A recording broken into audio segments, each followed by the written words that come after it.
Alright. One of the things that I've always liked to do on this channel is I watch the nonsensical horseshit so that you don't have to. Because I actually find it, for the most part, interesting. When I find it interesting. This shit going on with the Corona package, I find to be quite interesting. I find it very interesting that they had everything kind of going, and then all of a sudden, we don't do it anymore. It was really weird. And then Nancy Pelosi came out with this announcement that, well, she doesn't like the Senate bill, so she came up with her own bill. And all day today, the Republicans have been going up and filibustering about this shit and talking about it and saying all this wackadoo crazy fucking shit. And I'm like, well, look, man, you're going to have to, like, really kind of read to me where this shit is coming from, because it's so blindingly fucking stupid. Like, everything they're saying, I'm sitting there going, you guys gotta be bullshitting at least somewhat on this. Finally, after hours, we got a guy up there who's actually reading Nancy Pelosi's bill. And oh my God. Page 421, line 22. Minimum student loan relief as a result of the COVID-19 national emergency. Not later than 270 days after the last day of the COVID emergency period. Think about what this means.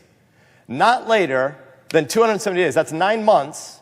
9 months after the emergency's over, then the Secretary of Education has to do all this new stuff. Nobody who wants student loan, debt loan forgiveness should pretend that this is about getting emergency cash into the economy for liquidity or solvency, because the Nancy Pelosi demand about loan forgiveness says right here, this is for something 9 months after the emergency. Student debt forgiveness. Page 570.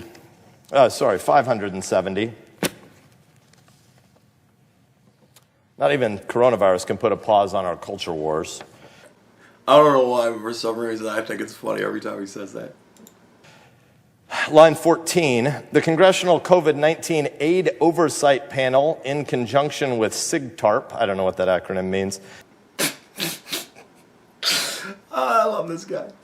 Shall collect diversity data from any corporation that receives federal aid related to COVID-19 and issue a report that will make publicly available no later than 1 year after the disbursement of funds. In addition to any other data, the report will include all the following. Number one, employee demographics, the gender, race, and ethnic identity, and to the extent possible, results disaggregated by ethnic group of all corporation employees, as otherwise known or provided voluntarily for the total number of employees, full and part-time, ... I'm just going to skip ahead a couple of paragraphs. Fuck that. Essentially what it is any company that gets money for this COVID-19 thing, which is like pretty much going to be every company, they're going to have to do gender diversity or fucking shit. Diversity shit.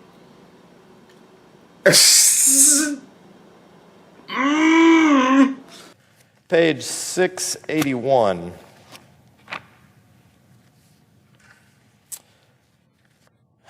Line 16, section 325, same-day registration. In general, each state shall permit any eligible individual on a day of the federal election or on any day when voting, including early voting, is permitted for a federal election, to register to vote in such election at the same polling place using a form that meets the requirements under Section 9B of the National Voter Registration Act of 1993, or if the individual is already registered to vote, to revise any of the individual's registration information, and B, to cast such a vote in an election. Paragraph 2, exception the requirements under paragraph 1 shall not apply to a state in which, under a state law in effect, continuously on or after the date of enactment of this section.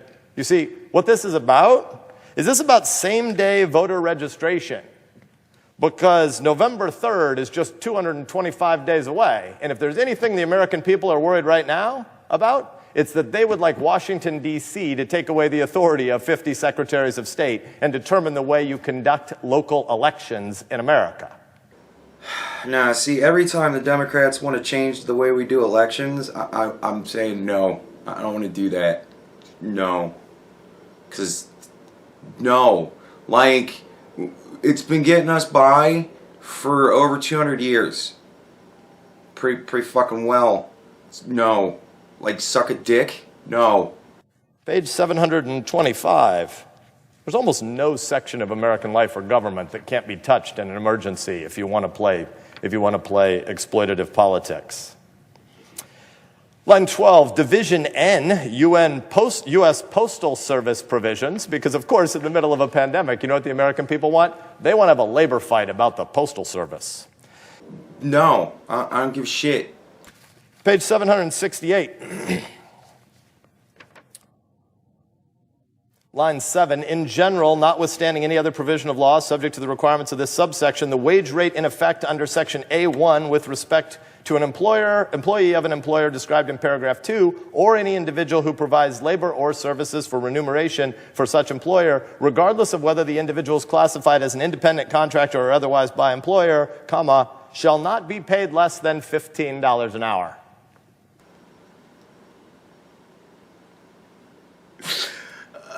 Like, honestly, if this bitch gets this shit passed, what the fuck are they gonna run on? They're not gonna have anything even to run on. This is covering everything. This is debt forgiveness and fucking $15 an hour. Like, she's almost single-handedly destroying everything that they have to even run on. They're just gonna force it through, and the whole election is gonna be essentially going, but no, really, I understand it's been a couple of months in and shit's fucking falling apart even more now, but like, this was a great idea. Page 803. This one goes on for a bunch of pages, so I'll jump across. And I actually do want to leave a fair amount of this in, because the timelines are what really fucking kill me in this one. Line 10, Section 704, Airline Carbon Emission Offsets and Goals, Carbon Offsetting Program. In general, not later than 90 days after the enactment of this act, the Administrator of the Federal Aviation Administration shall require each air carrier receiving assistance under Section 101 to fully offset the annual carbon emissions of such air carriers for domestic flights beginning in the year 2025. 2025. That is 5 years into the future. The Administrator of the Federal Aviation Administration shall require each air carrier receiving assistance under Section 101 to A, make and achieve a binding commitment to reduce the greenhouse gas emissions attributable to the domestic flights of such air carrier in every calendar year beginning in 2021 on a path consistent with a 25% reduction in the aviation sector's emission levels from 2005 levels by the year 2035.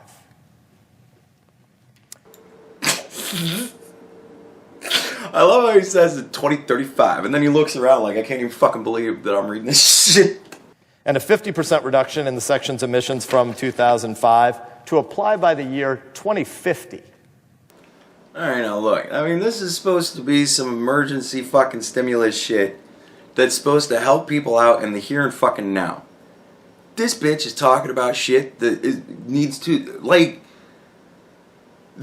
it shouldn't be going on for fucking 30 years. Page 911, line 3, section 404, modification of the special rules for minimum funding standards for community newspapers. You wonder what's going to stop the public health crisis?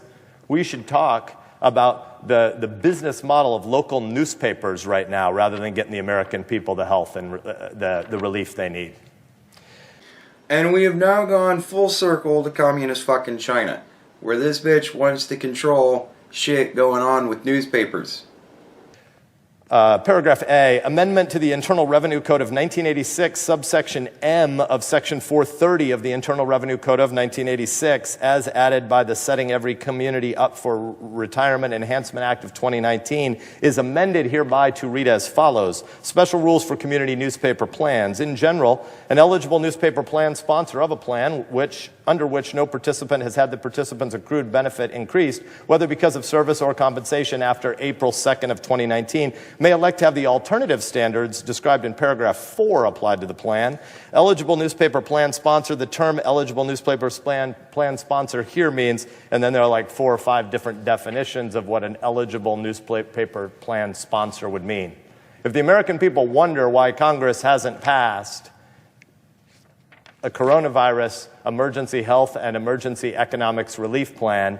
I think it would be great if Speaker Pelosi went out and stood at a gaggle before the cameras and started talking about the newspaper sponsor alternative plan definition provisions of her bid in this negotiation on page 911, subsection B. I also think that that would be amazing to watch. One more for now. On page 931, rehabilitation of multi-employer pension plans, line 16, paragraph A, establishment. There is established in the Department of Treasury an agency to be known as the Pension Rehabilitation Administration. By the way, there is no such thing. This doesn't exist. It's being created of whole cloth here. So in the middle of a national health pandemic emergency, we're creating new bureaucracies to deal with insolvent pensions.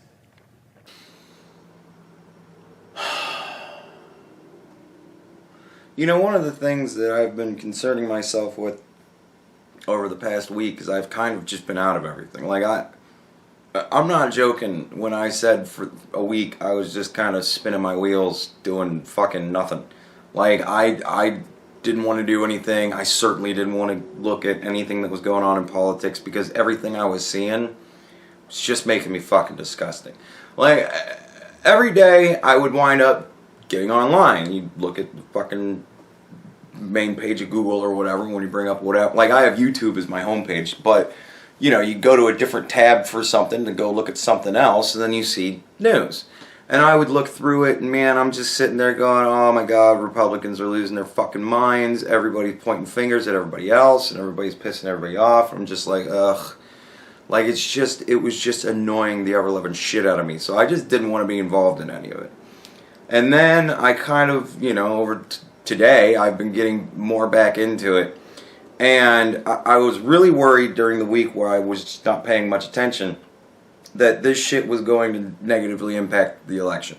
I was like, I swear to God, if they vote in a fucking socialist because they think, because the American people, for whatever fucking reason, go, oh, Donald Trump didn't handle coronavirus very well, because everybody told them that Donald Trump didn't handle it very well, when really, he actually isn't doing all that fucking bad of a job when it all comes down to it. Things could be a hell of a lot worse. We could have Hillary Clinton trying to figure this shit out right now, and Jesus fucking Christ. No cheat sheets for this bitch. So, you know, like, just with the stock market going pretty much back down to where it was when Donald Trump got elected, like, we've pretty much lost all gains. So, yeah, I guess it doesn't really matter that I dump my 401k so much anymore. I really want to try and get one going, though, now that things are low. I would really kind of like to figure that out, but so fucking broke right now, I can't even do that shit, so I'm not going to make it for the next big old boost, but who knows, we'll see. But yeah, like, all this shit going on, and I'm just like, oh man, oh no. But the Democrats just, they're never going to let me down. They are so fucking retardedly out of touch with everything in the goddamn world. Even the fucking virus pandemic that's going on right now, they still can't wrap their fucking minds around this shit enough to not look like raving fucking morons. Just every time life presents them an opportunity to look stupid, one of them comes along and fucking just busts through that fucking door. Hey man, here I am.